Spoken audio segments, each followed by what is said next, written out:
मित्रों, आपकी बात आपकी साथ के इस नए अंक में आप सभी मित्रों को मेरी राम राम। दद्दा मेरे आज मैं जो चर्चा कैन आप सबके जोहरे आऊँ जाको मुख्य विषय अभी 1 फरवरी को लगातार 1 दशक से जो बजट सत्र प्रारंभ होता है लोकसभा में और उससे पूर्व जो बजट प्रस्तुत होता है उसके संबंध में चर्चा करना है। मित्रों, जैसा कि इस अंक का शीर्षक है, क्या भारतीय अर्थव्यवस्था जिसकी लाठी उसकी भैंस अथवा जिसकी ताकत उसकी भैंस के सिद्धांत से निकलकर आगे बढ़ चुकी है या फिर अभी भी उसी रास्ते पर लगातार आगे बढ़ती जा रही, जिसमें कि मजबूत होता चला जाता था और मजबूर जो है और मजबूर होता चला जाता था। ये भारतीय अर्थव्यवस्था की एक बहुत बड़ी पहचान लंबे समय से हुआ करती थी। मित्रों, आज जो मैं चर्चा करूंगा, मेरा अनुरोध है इस चर्चा को आप सब पूरी सुनकर, ध्यान से सुनकर, मनन कर, यदि ये चर्चा आप सभी को उचित लगती है, सही लगती है, तो इसको ज़्यादा से ज़्यादा शेयर करके लाइक करें और अपनी कीमती राय कमेंट्स के माध्यम से भी देने की कृपा करें। मित्रों, मैं शुरुआत करना चाहूँगा भारतीय अर्थव्यवस्था के कुछ पुराने पन्नों को आपके सामने उजागर करना चाहूँगा कि किस प्रकार भारतीय अर्थव्यवस्था लंबे समय तक अपने गुलामी काल में, जब स्वर्ण काल के बाद भारत की समाज में जो कुछ कमियां आई थी उनके कारण कैसे हम सब विदेशी आक्रांताओं के शिकार हुए और शिकार होने के कारण किस प्रकार हमारे देश का, हमारी अर्थव्यवस्था का, हमारी सनातन संस्कृति, सिद्धांत, रीति, पद्धतियों का किस प्रकार से शोषण हुआ, लूटपाट हुई। वह एक अलग विषय में, उस विषय में न जाकर, लेकिन एक इसके सकारात्मक पहलू की ओर आप सबका ध्यान दिलाना चाहूँगा कि लगभग 1000 वर्ष से अंग्रेजों के आने के समय तक हम कितने झंझावातों से गुजरते गए, कितने लुटेरे, कितने विदेशी आक्रांताओं ने हमें लूटा हो। लेकिन एक बात आप सबके ध्यान में लाना चाहूँगा मित्रों कि उस समय भी संसार के कुल उत्पादन में, कुल अर्थव्यवस्था में भारत और चीन दोनों की जो कहना चाहिए सामूहिक जो योगदान हुआ करता था वह लगभग 50 से 60% के बीच हुआ करता था। यह जानकर आप सबको आश्चर्य होगा, उस समय भी भारतवर्ष व चीन आबादी की दृष्टि से भी विश्व के सबसे बड़े राष्ट्र गिने जाते थे और आज भी 1200 वर्ष बाद भी भारत व चीन उसी आबादी की दृष्टि से उसी स्थान पर अपना क्रम बनाए हुए हैं। आज भारत विश्व की आबादी की दृष्टि से सबसे बड़े देशों में शामिल हो चुका है। लेकिन मित्रों, मेरा आज यहाँ विषय आप सबके ध्यान में ये लाना है कि जो एक बहुत बड़ा निराशा का दौर हम सबके 1000 हर राष्ट्रीय जीवन में आया था, वह भारतवर्ष में भी आया था, चीन में भी आया था। लेकिन इसके बाद भी हम अपने गांव, गरीब किसान, झुग्गी झोपड़ी के इंसान, अपने कारीगर, अपने मेहनतकश और अपनी जो आर्थिक सामाजिक संरचना हमारी थी, गांव जिसमें एक पूर्ण राष्ट्रीय आकार लिए हो करता था, वहाँ सारे कारीगर मौजूद हुए करते थे, वहाँ लोहार, बढ़ई, शिक्षा कर्मी और भी जो हमारी कृषि व्यवस्था, पशुपालन व्यवस्था और जो हमारे अन्य हाथ के दस्तकार हुआ करते थे, वह विश्व स्तर के दस्तकार थे। और उन्हीं के कारण भारत इस गुलामी के काल में भी आर्थिक दृष्टि से भारत व चीन दोनों विश्व के अंदर अपनी जो विशेषता थी वह सबसे अग्रणी रखते थे और लगभग उस समय भारतवर्ष चीन से ज़्यादा आर्थिक व्यवस्था में विश्व स्तर पर अपनी हिस्सेदारी रखता था। मित्रों, लेकिन अंग्रेजों के आने के बाद किस प्रकार इस देश में जो पश्चिमी सभ्यता, गोरी मानसिकता, जिनके पास उस समय लाठी थी, उन्होंने किस प्रकार भारतीय अर्थव्यवस्था का बुरी तरह से दोहन किया। और उस दोहन के पश्चात इन 200 वर्ष के बाद जो भारत हमको मिला, उनसे आज़ादी के बाद एक लंबे संघर्ष के बाद उस भारत की जो अर्थव्यवस्था थी वह इतनी भी खराब नहीं थी, लेकिन निश्चित ही जिन लोगों के हाथ में तत्कालीन सत्ता व्यवस्था आई थी वह पूरी तरह से वह रंग में जरूर हम जैसे थे, पहनावा हम जैसा था, लेकिन वह मानसिक रूप से पूरी तरह गोरी मानसिकता से ग्रसित थे और उनमें गुलामी का भाव कूट कूट कर भरा था। मित्रों, मैं दो घटनाओं के माध्यम से आप सबको इस बारे में ध्यान दिलाना चाहूँगा कि किस प्रकार देश की आज़ादी के बाद मैं विभिन्न अंकों में आपको शिक्षा पद्धति, सुरक्षा पद्धति वाले के बारे में बताता हूँ। आज मैं बजट की जो व्यवस्था इस देश में थी वह किस प्रकार अंग्रेजों द्वारा बनाई रीति रिवाजों के आधार पर ही लंबे समय तक चलती रही, और इस कारण जो हमारी मानसिक गुलामी के आधार पर जो हमारी आर्थिक स्थिति, जो हमारी भैंस थी, जो अंग्रेजों ने उसका दोहन कर उसका दुग्ध, उसका उत्पादन तो अपने देशों को ले गए, कच्चा माल भी ले गए, लेकिन उस भैंस को किस प्रकार उसको समृद्ध करने का काम नहीं किया, उसका पेट नहीं भरा, जिससे कि वह धीरे धीरे कमजोर होकर पूरी तरह पश्चिमी राष्ट्रों पर आश्रित हो गई थी। आप सब देखेंगे कि पिछले दशक में जब आप सब ने एक राष्ट्र हित की सरकार को लाने का निर्णय लिया तो इस सरकार ने किस प्रकार देश के विभिन्न स्रोतों से विभिन्न स्तरों पर स्वाभिमान के साथ अपनी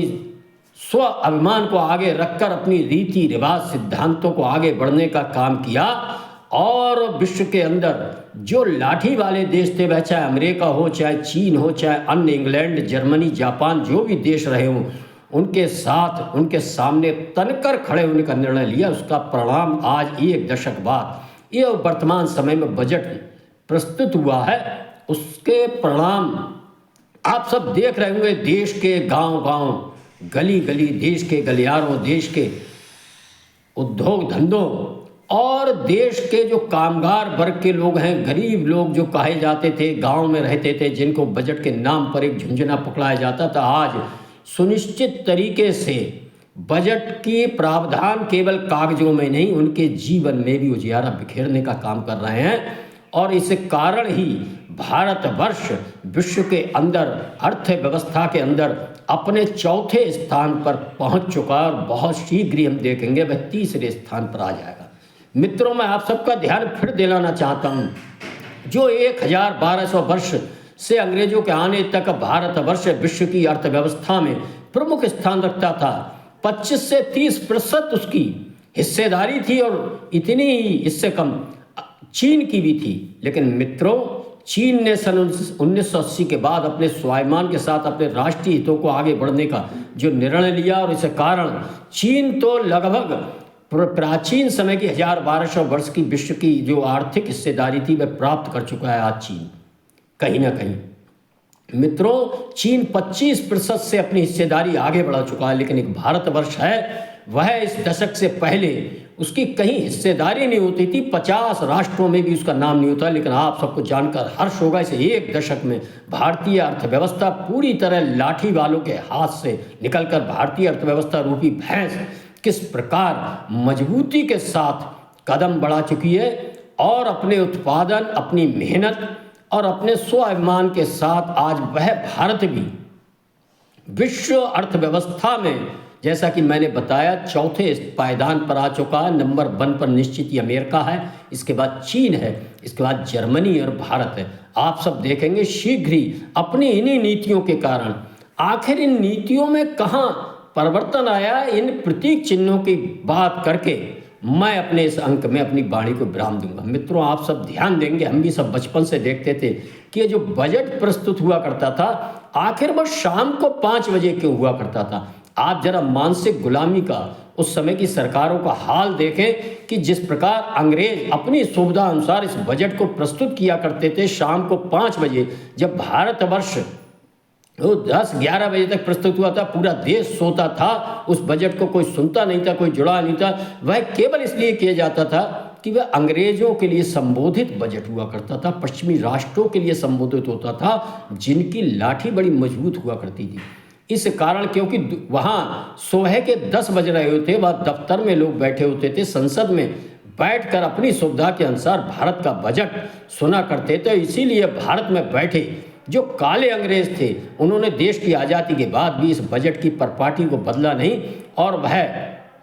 शाम को 5 बजे उस बजट को प्रस्तुत करने का वह गुलामी काल का एक जो कार्य था वह लगातार आप सब देख रहे होंगे 2014-15 तक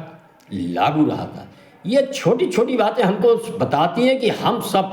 राष्ट्रीय हितों को न रखकर उस समय भी हम पर पुराने समय से शासन करने वाले ऐसे लाठी वाले देशों की सुविधाओं का ध्यान रखकर ही हम उनके बनाए हुए नियमों कानूनों को आगे बढ़ाते रहे। मित्रों, फरवरी के बाद किस प्रकार मार्च में वह बजट प्रस्तुत किया जाता, तब तक वर्ष का 3 महीने गुजर जाते थे और फिर आगे रणनीति बनाने में 2 महीने गुजर जाते थे। उस बजट में जो प्रावधान होते थे, इतना पैसा जिन विभागों को मिलता था खर्च करने के लिए बस समय नहीं मिलता था, वह सब अनुपयोगी रह जाता। ये सब छोटे छोटे कारण हम सब देखते हैं लंबे समय तक भारतीय अर्थव्यवस्था को, भारतीय भैंस को कमज़ोर व अनुत्पादक श्रेणी में रखे रहे थे। जब ये छोटे छोटे प्रतीक चिन्ह स्वाभिमान के साथ अपने देश की जनता को, अपने देश के हितों को आगे बढ़े नियमों को हमने पूरी तरह से बदल कर अपने हित, हमारे राष्ट्र के कैसे हित हैं और किस प्रकार हमने बजट से पूर्व उस बजट से संबंधित विभागों को जो आवंटन होना उसकी पूरी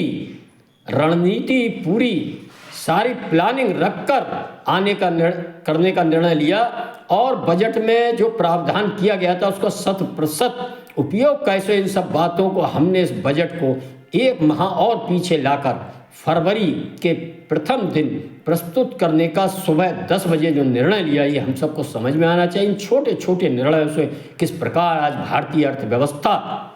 लाठी वालों के हाथ से निकलकर, आप सब देख रहे होंगे अमेरिका ने किस प्रकार जो टैरिफ लगाया था, एक लाठी दिखाने का, अपनी ताकत दिखाने का, भारत पर जो प्रभाव जमाने का काम किया था। आप सब देख रहे होंगे किस प्रकार उस अमेरिका को पीछे हटना पड़ा। इसमें निश्चित ही भारत और यूरोपीय देशियों का जो एक बहुत बड़ा एक करार हुआ है, व्यापारिक करार हुआ है, इससे अमेरिका और चीन जैसे मजबूत देश जो भारत को अपनी रीति, अपनी नीति, अपने हितों के आधार पर चलाने का काम लंबे समय से कर रहे थे, इस समय भी वह यही कल्पना कर रहे थे, उन्हें किस प्रकार मुँह की खानी पड़ी है हम सब देख रहे हैं। मित्रों, मेरा आप सभी से अनुरोध है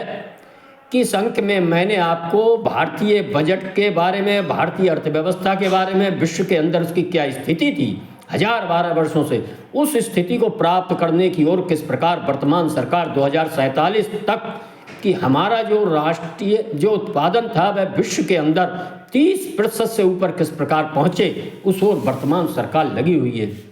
उस लक्ष्य को पाने के हम बहुत नज़दीक हैं। लेकिन मित्रों, ये किसी सरकार का काम नहीं, ये हमारे गांव, गरीब किसान, छोटे छोटे कामगार, मजदूर, कारीगर, हमारे उद्योगपति, हमारे वैज्ञानिक, हमारे सारे जो सिस्टम है, जब एक तरफ चला है भारत माता को पुनः परम वैभव पर पहुंचाने की ओर कि जब विश्व के अंदर अपनी आबादी के अनुरूप जिस प्रकार चीन ने 30% की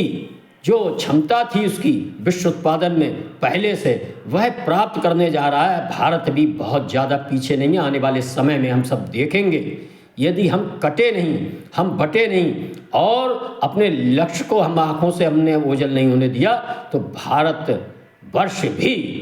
प्राचीन गौरव को पुनः प्राप्त करेगा। अगले अंक में मैं आखिर ये जो बजट है ये किस प्रकार भारत की गरीबों, कमज़ोरों के लिए है अथवा वह लाठी वाले लोगों के निर्देश है, इस विषय पर आपके समक्ष चर्चा करूंगा। अपने इस अंक में अपनी वाणी को विराम देता हूँ। धन्यवाद। जय श्री राम, जय श्री वाल्मीकि भगवान, भारत माता की जय।